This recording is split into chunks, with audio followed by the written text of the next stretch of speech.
Hi everyone, I just wanted to come back and show you this because I thought this would be an interesting video to do.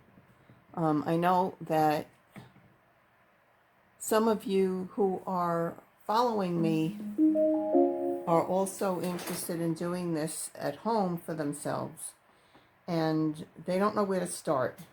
And I kind of felt the same way. I felt like, well, you get a machine, where do you begin to take it apart? So first of all, I want to say don't hesitate. Give it some thought.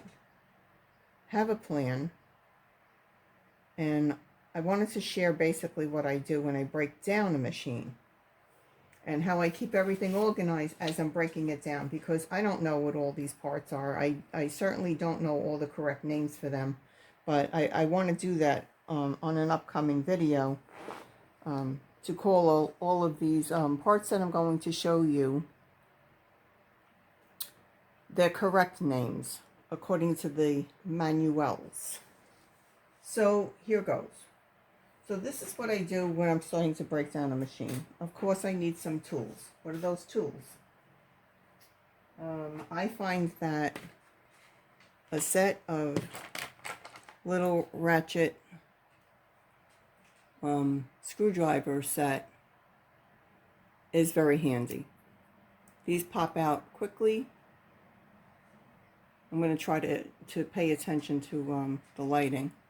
These pop out quickly. They're different sizes. And if you know anything about sewing machines, they were built long ago before the Phillips screwdriver head, you know, the head with a little cross on it, as some of these have. Let me move the light. Some of these have you know, Phillips head screwdriver. We've all seen them. And then I try to have a couple of these around, and usually they've come in the sewing machine case.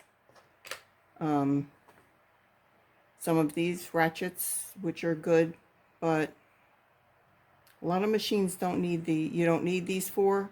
Some of the machines you only need one of them for one thing. But anyway, if you're going to get a set, you don't have to spend a lot of money. Get a set, small like this. I think this was under like $10. And just get it. It's worth it. It makes life easier. Here are a bunch. I bought a separate set of the longer ones. So these are 2-inch bits to go in the same one. So if I have an issue, take that out. You can't get into one spot. You need to reach a little further. You could get in there and use it. I'm not going to teach anyone how to use that at this moment. Maybe I'll come back in one day and do that. Let me lower the camera a little bit.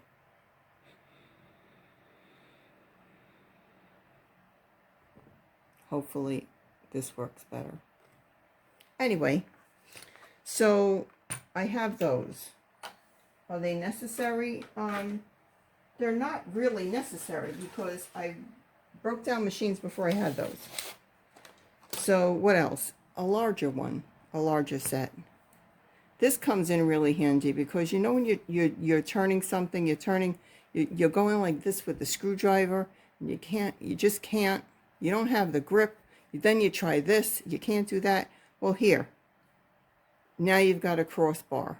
So you could press down with this and get in there and use your hand to do this.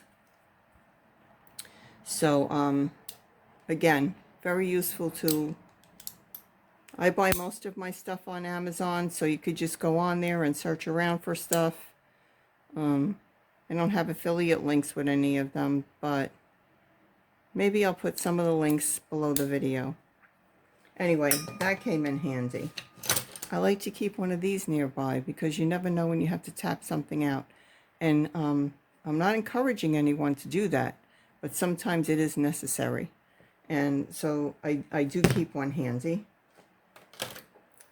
pliers.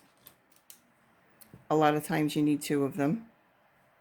You're holding a nut with this and turning screw with that. Again, not always needed, but could be helpful. And again, a couple of small screwdrivers. Here's another handle for another bit. Let me see if this is the one that fits on here. Yeah. So if I need to get in there with a bigger one, I can do that. That actually came in the same set. So those are some of the things that I would say get them. What are the necessaries? Probably a couple of these for sure. I would say definitely this. This came with that, so why not? And some other tools that I'll show you, but they're not tools like this. So anyway, another very helpful thing to have is a magnetic bowl. So I was able to buy a set of these. I actually found that I keep them out on the kitchen counter because they came in handy for a bunch of things, like even when I throw a wonder clip on the counter, I just throw it in the dish. You know, especially if you have pets, you don't want anything to land on the floor, you know, you're not paying attention. They will chew anything, but not my boy. He's a good boy. I would suggest some of these gloves, and I bought a box of 100. Get them, because they're worth it. Keep your hands a little cleaner.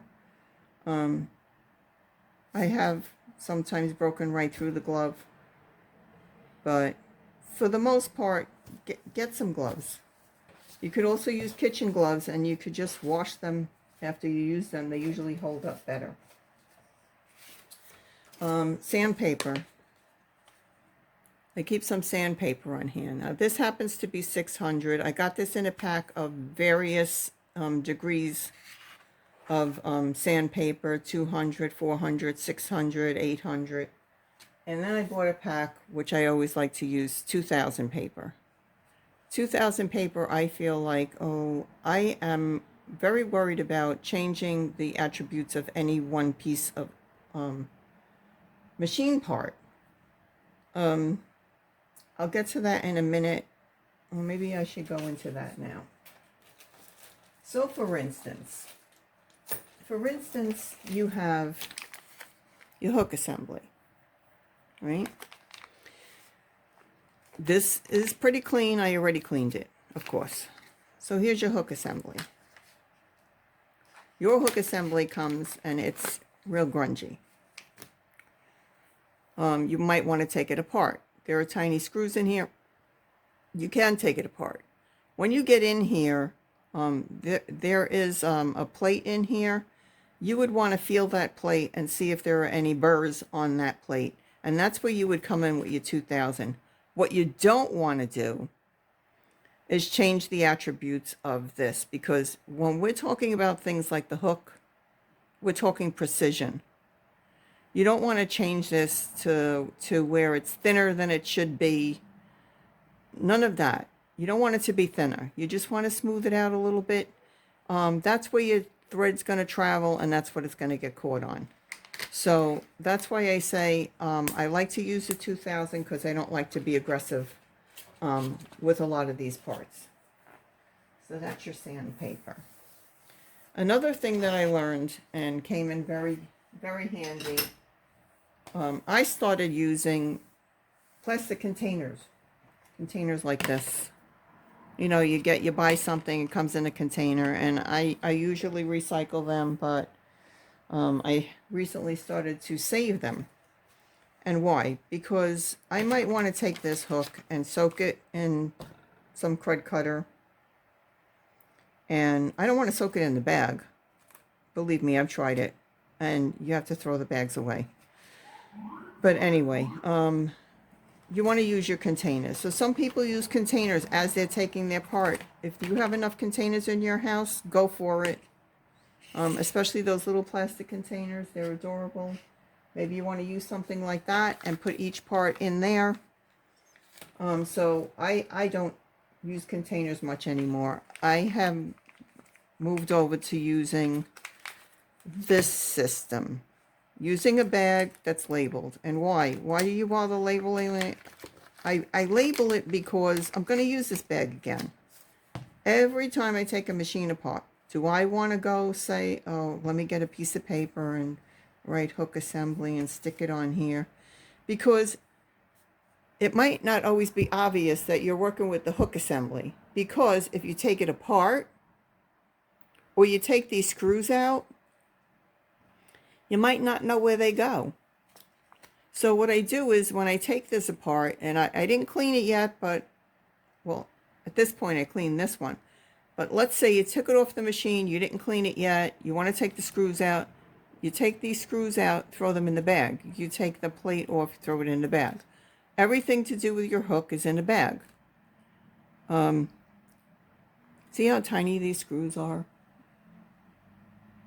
I think at this angle, let me see.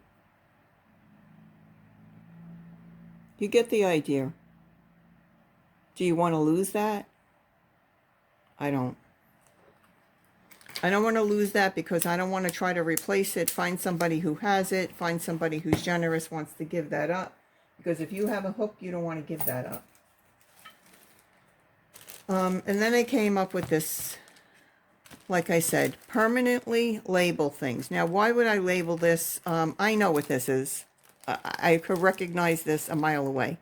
But, again, if I took the screw out to clean, I throw the screw back in the bag. Now I know this screw goes with my lock nut and washer. And here's the washer. So I recognize this, I'd recognize this.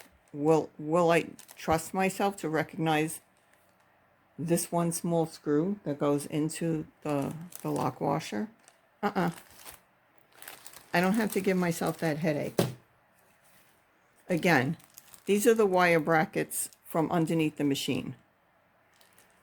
They have a lot of little pieces.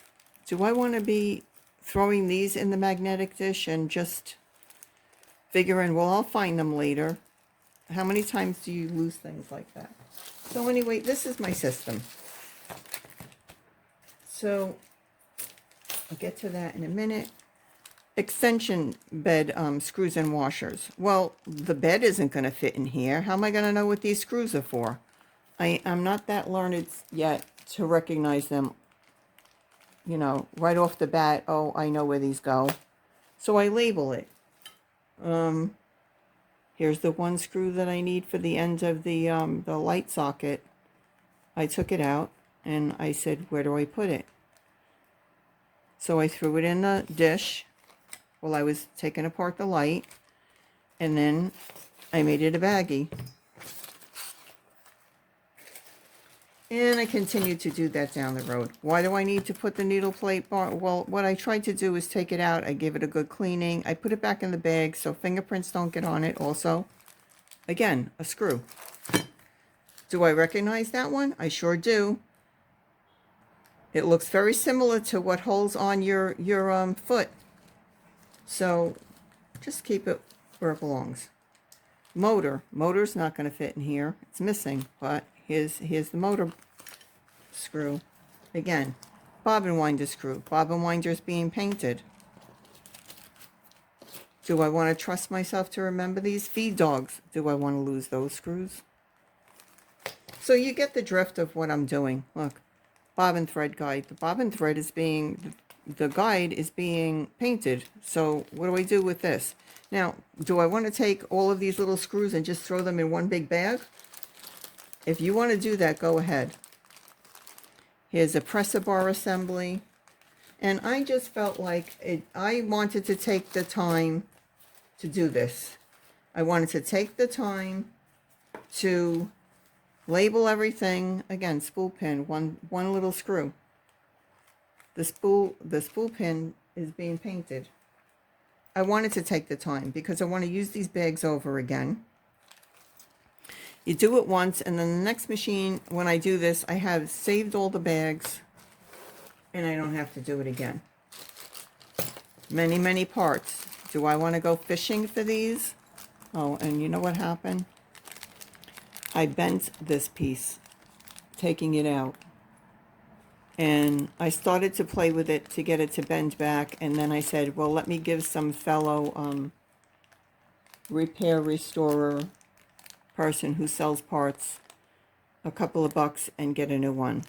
So if I could get that straight, fine. Otherwise, it becomes a spare part, and I'll put that back on the machine. Again, power block. It has these 3 little washers that are infamous for getting lost.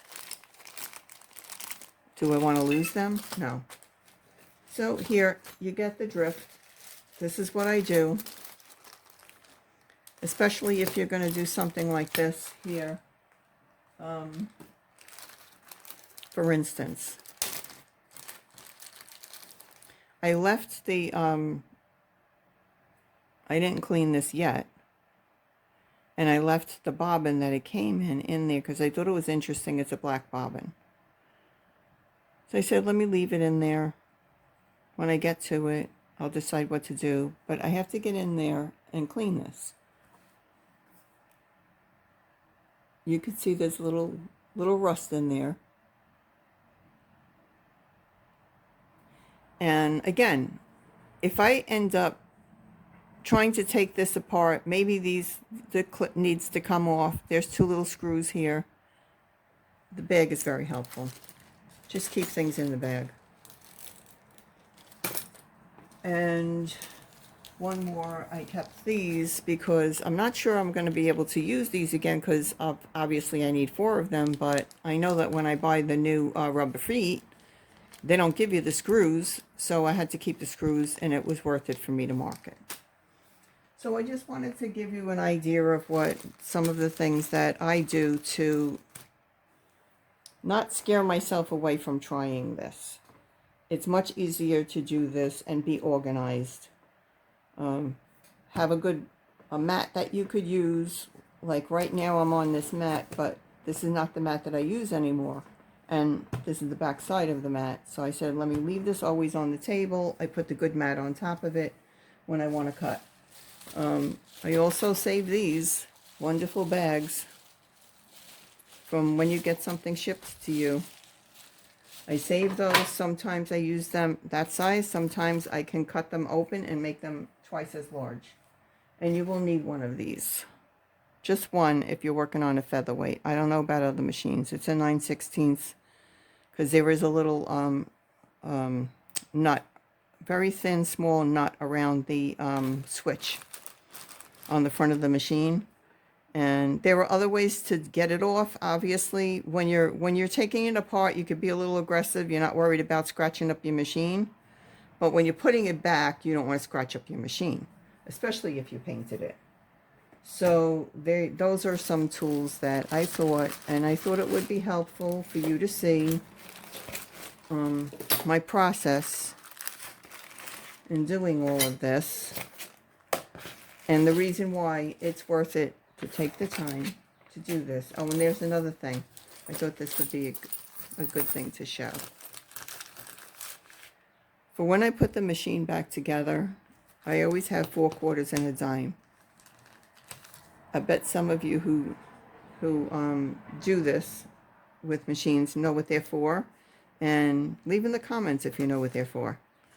And I guess that's it for today. I think that's everything I wanted to bring out. Some of the items that I also use that I don't have here are crud cutter, sewing machine oil, penetrating oil, a heat gun, your screwdrivers. I needed a soldering gun for the wires when rewiring the motor and the light.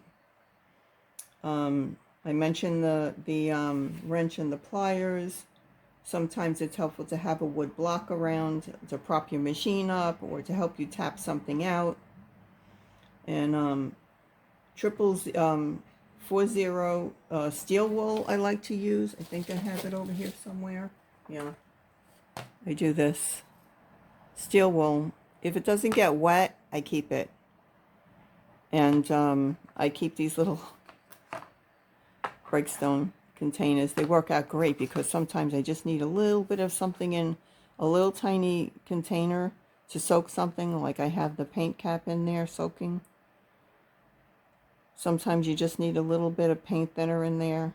Throw it in there. It's nice to have this little thing, and it's not separate where it's going to tip over this one little thing if you have one of those. So I have that. Be careful not to stretch out your springs. If you have things that have springs, like your needle bar assembly has a spring in it.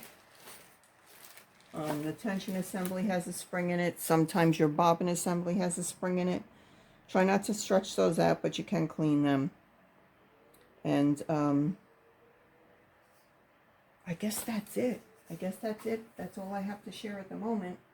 I hope that this was helpful to someone, and I really just did this to show you it can be done, and don't be fearful because you don't know how to organize anything that you want to do. Just do it. Find a way to do it. And if this doesn't work for you, use containers. Buy little containers with the little caps on them. Do that. There's so many different things that you could do to make life easier for yourself, and not to stop you from doing something that you want to do. And don't forget, there's so many people on YouTube that are helping. They're doing this. This is what they do. This is their passion. This is what they love. Go watch them. Find all of them. You won't be at a loss for finding help if you want to take a chance in doing any of this. And also one more PSA. When I was setting up to do this, I said, well, let me at least, let me be kind and clean the dish. So I went to clean the dish, and I was holding it like this from the back, and I was scrubbing in here, and I turned it, and something stuck in my finger. And I use a Dremel with a wire brush on it. And one thing I wanted to caution you about, those little fibers of that wire brush, they have been in my fingers, they have been in my arms, they have been in my feet. They fly off, you don't see them. Yesterday I was walking in the kitchen without my shoes on, and something stuck in my foot. Today, just before I started, well, this is magnetic, girl. Of course, all the little ones that had flown off, and then I threw the Dremel down next to this. Well, they got magnetized to the bottom of this, and they were all stuck to this. And I ran my hand across it. Let me tell you something. It's not a terrible injury that we got to be terrified of. Oh, you might get that in there. But, it hurts when it happens. You get it out of your finger. And then for the rest of the day, something's pinching you and burning. Just be careful. So many things you just have to do to be a little bit cautious and not be afraid to do things, but don't be all willy-nilly about doing things and not paying attention to what you're doing. Anyway, that's it, folks. That's all I have for right now. I hope you enjoyed this, and have a good day. Bye-bye.